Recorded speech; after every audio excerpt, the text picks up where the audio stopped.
Hi everybody, today we're going to have a look at finance and make sure that we can solve some basic finance problems in preparation for our assessment. So the first bit to look at here, I might blow this up to full screen, is a spreadsheet, and it's missing some values A, B, C, and D. And the first question is, what's the compounding period of the loan? And we can see from this part here that it's going up in 3-month periods, indicating that it's a quarterly calculation of interest. The second part here is that we want to work out the annual interest rate of Linton's loan. Now we know that the interest calculated for these two periods, so if we knew the opening balance, we could find out what the interest rate was. So we can work out this opening balance here by taking the closing balance, adding the repayment, subtracting the interest, and it'll give you this sort of like doing the backwards process of what we would normally do, which will give us an amount of 2360. Now, 2360 times by some value, the interest, will give us the interest earned for 4250, or 4252 in this case. I don't know why I wrote 50 there. Fix it.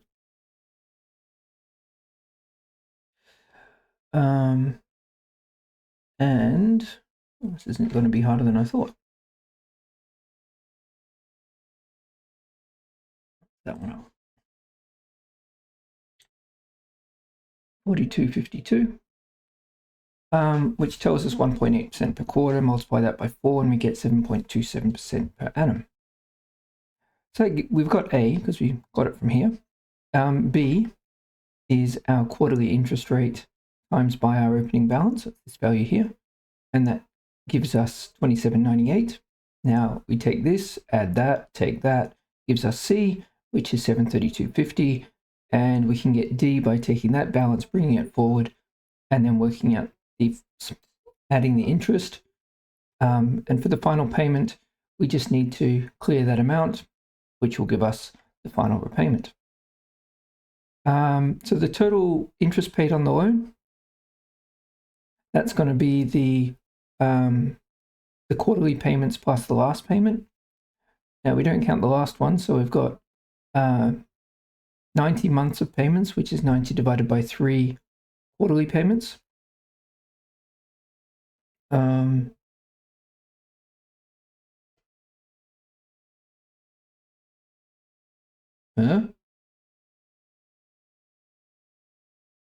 Why am I saying 90 divided by 3?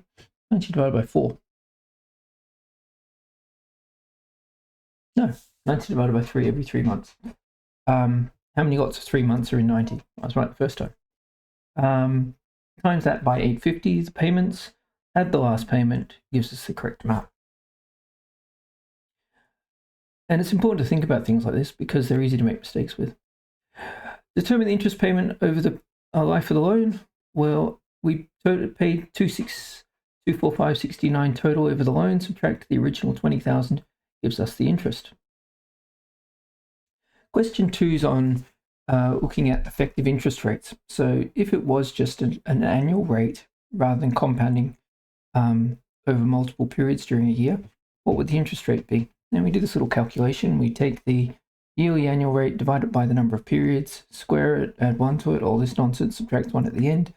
And that would tell us that the effective interest rate, if it was compounding annually, would be 11.3% a quarter. I'm working backwards in this one. Oh, that must be per annum, not per quarter. That's not right.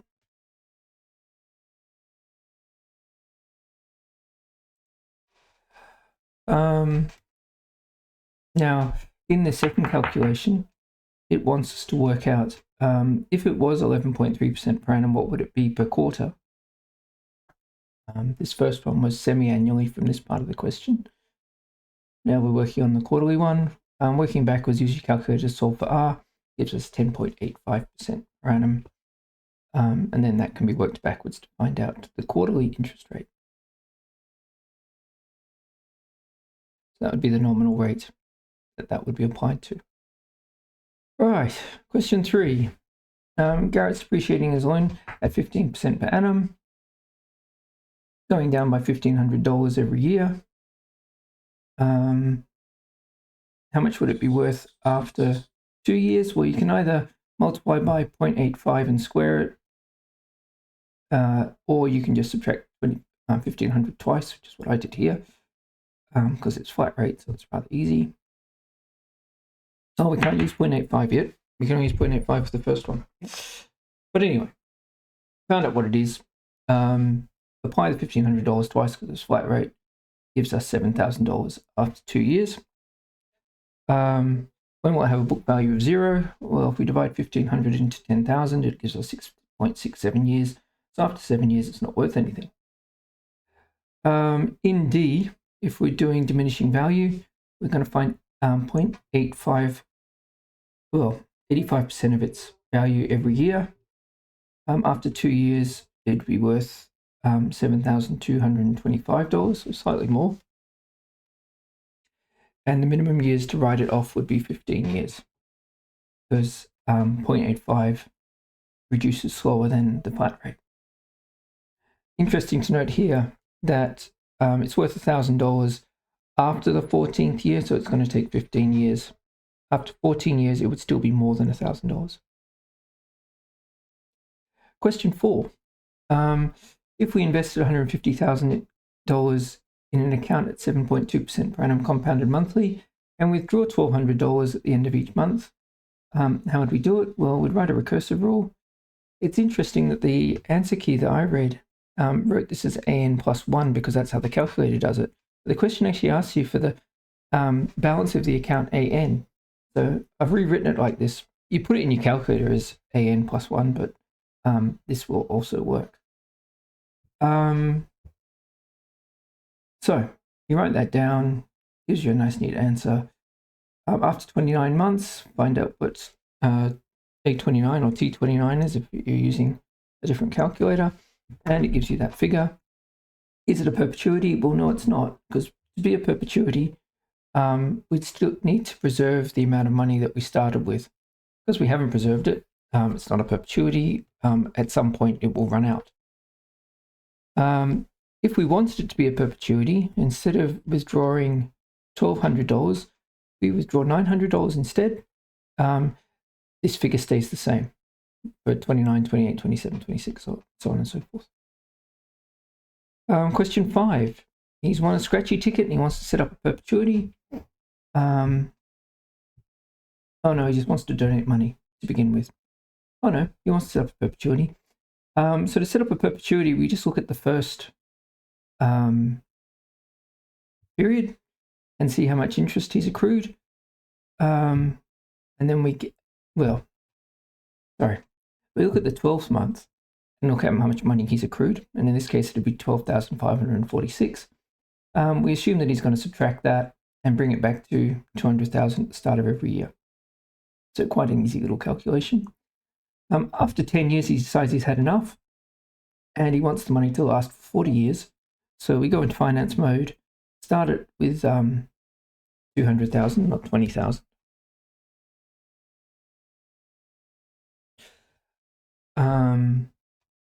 Set into 40. He can take out $13,753.10 every year if he does that.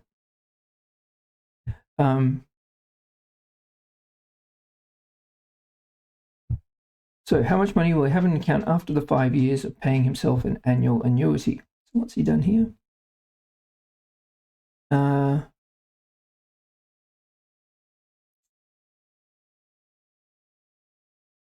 Okay, so because it's an annuity, it's drawing down the principal over time. So after 5 years, some of the principal will be used up. And in this case, he's used up about $6,000 worth. So he has $193,163.52 just by finding out when n is 5 with the starting amount of that. Now, this one's a bit nasty because it says after a further 5 years. So you've got to take the T5 figure, use it as your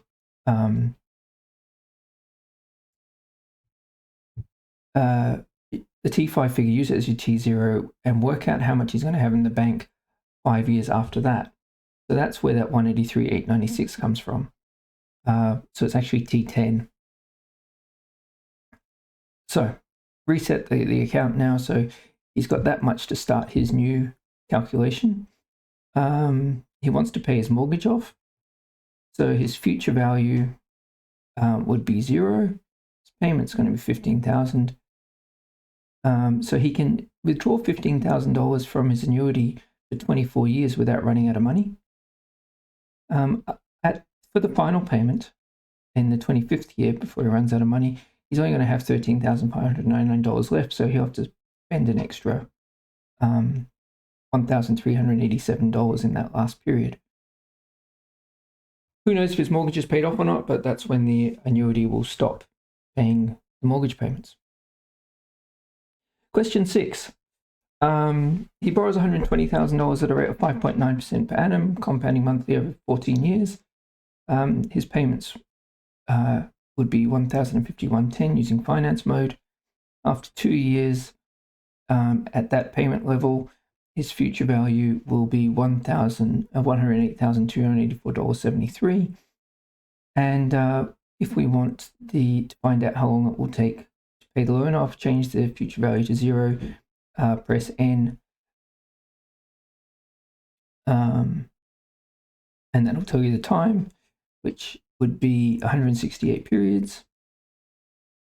168 times 1051, which is the repayment amount, is 176,584. So how much did he repay each month? How many months did he do it for? Multiply it, gives you the time to repay it.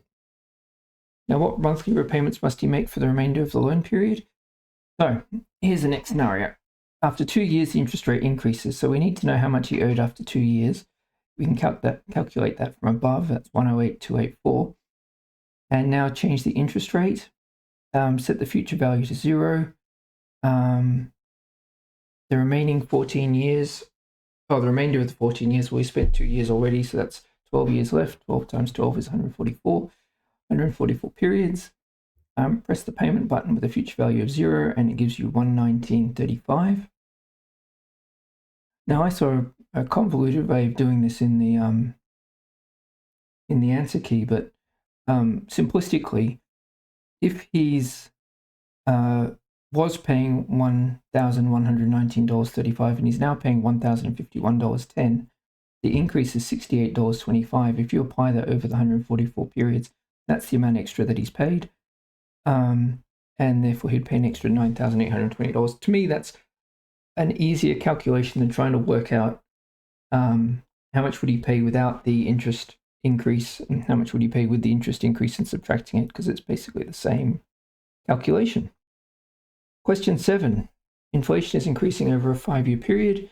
In year 1, it's that. So if you want to find the inflation as if it had in one period, that's the first year inflation. We multiply it by the second year inflation, multiply it by the third year inflation, multiply it by the fourth year inflation, multiply it by the fifth year inflation.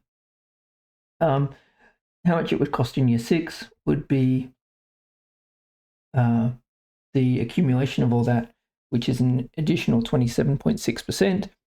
Multiply that by the 120 and you get 153.08, which is how much the product would cost. The effective single rate would be 27.6%, which is what I used to calculate this anyway. Question 8. This one was clever. I did quite like this question. It did make me think. So I want to set a perpetuity of $3,500 per year. The bank's offered me 6.3% per annum compounded quarterly. That's pretty hard to work with. So given that I only want yearly payments, convert that to a yearly figure, which is 6.45%. And then use that to find a principal that will give me $3,500, rearrange, and I get $54,300. Very clever little way of calculating that. That was far better than the trial and error method that I was using. So there you go, guys. That's going through the whole test. I hope you can see how each question works, and that'll help you with your revision, and maybe focusing on a few areas that you haven't in class, such as the effective interest rate type problems. Thanks, guys, and I'll see you soon.